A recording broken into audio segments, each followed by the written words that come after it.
مع الله في لألآت النجوم وحبك الغيوم وضوء القمر۔ ہم لوگوں سے میل جول رکھتے ہیں تو اکثر ایسا ہوتا ہے کہ لوگ اپنی مرضی کا ہم سے سلوک کرتے ہیں۔ عام طور پر ان کا رویہ ہماری مرضی کے مطابق نہیں ہوتا۔ یہ ضروری نہیں ہے کہ اگر ہم کسی کے ساتھ مسکراتے چہرے سے ملیں تو وہ بھی جواباً ہمارا استقبال خندہ روئی یعنی مسکراتے ہوئے چہرے کے ساتھ کرے، بلکہ بسا اوقات کچھ لوگ بدگمانی کا شکار ہو کر طیش میں آ جاتے ہیں اور پوچھتے ہیں کہ آپ کیوں ہنس رہے ہیں۔ یہ بھی لازمی نہیں ہے کہ ہم جس سے لطافت بھرے لہجے میں بات کریں، اس کی تعریف کریں یا اس کی ہاں میں ہاں ملائیں، وہ ہم سے بھی یہی طرز عمل اختیار کریں۔ اللہ تعالیٰ نے رزق کی طرح اخلاق و عادات کی بھی تقسیم کر رکھی ہے۔ ارشاد ربانی ہے وَلَا تَسْتَوِي الْحَسَنَةُ وَلَا السَّيِّئَةُ اِدْفَعْ بِالَّتِي هِيَ أَحْسَنُ فَإِذَا الَّذِي بَيْنَكَ وَبَيْنَهُ عَدَاوَةٌ كَأَنَّهُ وَلِيٌّ حَمِيمٌ۔ اچھائی اور برائی برابر نہیں، برائی کو اس نیکی سے دفع کرو جو بہترین ہے، تو یکایک وہ شخص کہ جس کے اور تیرے درمیان دشمنی ہے ایسا ہوگا جیسے نرم دل دوست۔ کچھ لوگ ایسے ہوتے ہیں کہ جن کی بدمزاجی کا کوئی حل نہیں ہوتا اور اصلاح کا کوئی طریقہ بھی ان کے بارے میں کارگر نہیں ہوتا۔ ایسے افراد سے نمٹنے کا طریقہ کار یہ ہے کہ یا تو ان کی بدمزاجی صبر سے برداشت کی جائے یا پھر انہیں خیر آباد کہہ دیا جائے۔ وَإِذَا خَاطَبَهُمُ الْجَاهِلُونَ قَالُوا سَلَامًا، اور جب ان سے جاہل گفتگو کرتے یا نازیبا انداز اختیار کرتے ہیں تو وہ ان کو کہتے ہیں کہ تم پر سلامتی ہو۔ ہمارا تمہارا راستہ الگ الگ ہے، یعنی غلط انداز کا غلط طریقہ سے جواب نہیں دیتے۔ اشعب نامی ایک شخص کسی تاجر کے ساتھ سفر پر روانہ ہوا۔ تاجر نے ہر خدمت انجام دی۔ دوران سفر اپنے اور اشعب کے تمام کام انجام دیتا رہا۔ سامان اتارنا، جانوروں کو پانی پلانا، لکڑیاں جمع کرنا، کھانا بنانا اور اس جیسے چھوٹے موٹے کام تاجر خود ہی کرتا رہا اور اکتاہٹ کا شکار ہو گیا۔ واپسی پر ایک جگہ دوپہر کے وقت کھانے اور آرام کے لیے اترے تو اشعب اطمینان سے زمین پر لیٹ کر آرام کرنے لگا۔ تاجر نے تمام سامان اتارا اور کہا اشعب اٹھو، لکڑیاں جمع کرو، میں گوشت بناتا ہوں۔ جواباً اشعب نے کہا واللہ میں تو سفر کی تھکاوٹ سے چور ہوں۔ تاجر اٹھا، خود ہی لکڑیاں جمع کر لایا اور پھر کہا اشعب اٹھ کر آگ جلاؤ۔ کہنے لگا اگر میں دھوئیں کے قریب جاؤں تو سینے میں تکلیف ہوتی ہے۔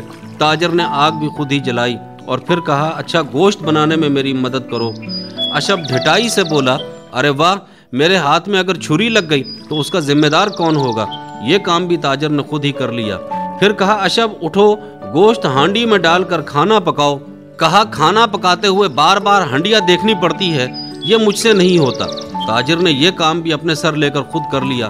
کھانا تیار ہوا تو تاجر تھک کر لیٹ گیا اور اشعب سے کہا اٹھو اور دسترخوان بچھا کر پلیٹ میں کھانا نکال لاؤ۔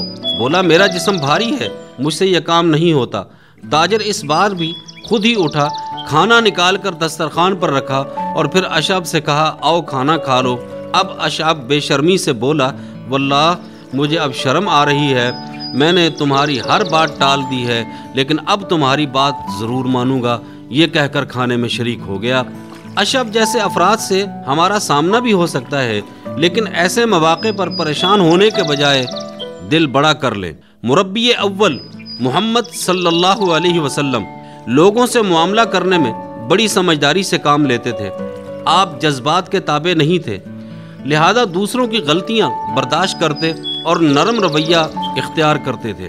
ایک دن رسول اکرم صلی اللہ علیہ وسلم اپنے صحابہ کے ساتھ ایک محفل میں تشریف فرما تھے کہ ایک اعرابی نے آ کر ادائیگی دیت کے لیے مدد طلب کی۔ نبی اکرم صلی اللہ علیہ وسلم نے اس کو کچھ مال دے کر مزاحیہ انداز میں پوچھا کیا میں نے تم سے اچھائی کی ہے؟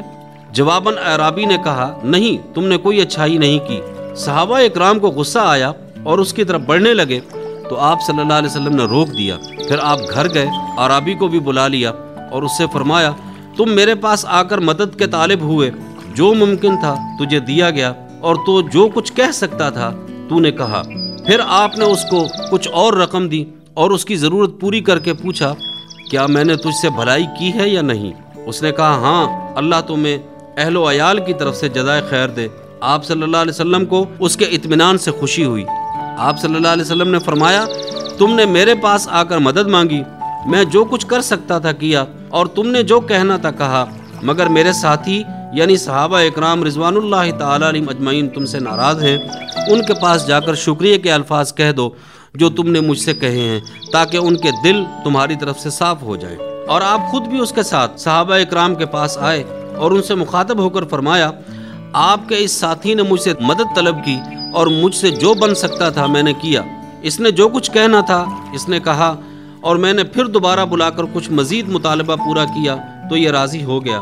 اور یہ کہہ کر آپ صلی اللہ علیہ وسلم نے اعرابی سے تائید طلب کی، تو اعرابی نے کہا، ہاں ٹھیک ہے، اللہ تمہیں اہل و عیال اور خاندان کی طرف سے جزائے خیر عطا فرمائے۔ پھر آپ نے فرمایا، اعرابی اور میری مثال ایک اونٹنی کی ہے جو بدک گئی، لوگ اس کے پیچھے بھاگے اور وہ ان کو دیکھ کر اور تیز بھاگی۔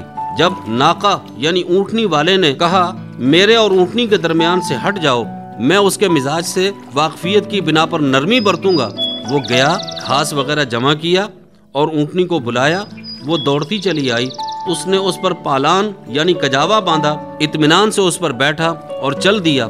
فرمایا، اعرابی نے جو تلخ باتیں کی اس پر اگر میں آپ لوگوں کی بات مان لیتا تو وہ سیدھا آگ میں جاتا، یعنی وہ جہنمی ہو جاتا۔ سامعین محترم، نرمی جس چیز میں ہو اسے زینت بخش دیتی ہے، اور جس چیز سے نرمی نکال لی جائے یعنی سختی ہو تو وہ بدنما ہو جاتی ہے۔ چنانچہ برائی کا بدلہ برائی سے نہیں، اچھائی اور بھلائی سے دے کر دیکھیں کہ کیا بہترین نتائج نکلتے ہیں، اور ایک وقت ایسا آئے گا کہ آپ کے بارے میں برائی چاہنے والے آپ کے قدموں میں گر کر معافی کے طلبگار ہوں گے، جیسے فتح مکہ پر اہل مکہ آن حضرت صلی اللہ علیہ وسلم کے سامنے سر جھکائے اپنے بارے میں فیصلے کے منتظر تھے۔